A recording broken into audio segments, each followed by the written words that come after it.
केंद्र सरकारी कर्मचारी रही खुशी खबर। वीडियो को संपूर्ण देखंतु जहाद्वारा आपण संपूर्ण सूचना पाई परिबे एवं वीडियो को लाइक सहित चैनल को सब्सक्राइब रखंतु जहाद्वारा आपण एई भई लेटेस्ट न्यूज अपडेट प्रतिदिन सर्वे प्रथमे पाई परिबे। तो आसंतु संपूर्ण खबर उपरे नजर पकेबा। जहा सूचना मिलछि केंद्र सरकारी कर्मचारी एवं पेंशनभोगी पाई अष्टम वेतन आयोग को नै एक बड़ अपडेट सामना को आसीछि। निकटरे संसदीय अर्थ राष्ट्रमंत्री पंकज चौधरी स्पष्ट करछन्ति जे सरकार 3 नवेम्बर 2025 रे आनुष्ठानिक भावे अष्टम वेतन आयोग गठन करछन्ति। तेणु कर्मचारी दरमा भत्ता एवं पेंशन उपरे सुपारिश रिपोर्ट प्रदान करिबा पाई आयोग को 18 मास समय दिया जाय अछि एवं दरमा वृद्धि को नै कहै जायछि जे अष्टम वेतन आयोग लागू हेबारे विलंब हेले मध्य एहाकू 1 जनवरी 2026 रु ही प्रभावी बोली धरा जिवो। तेबे कर्मचारी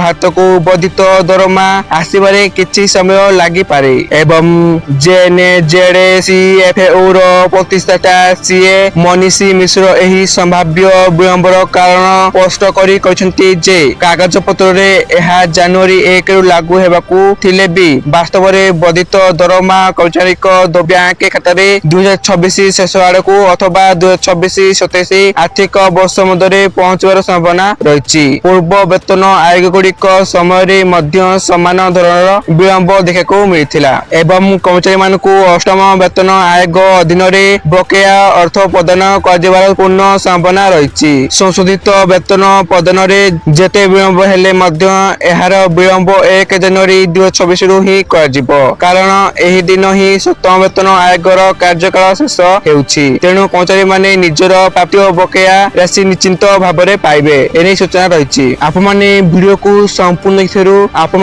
धन्यवाद।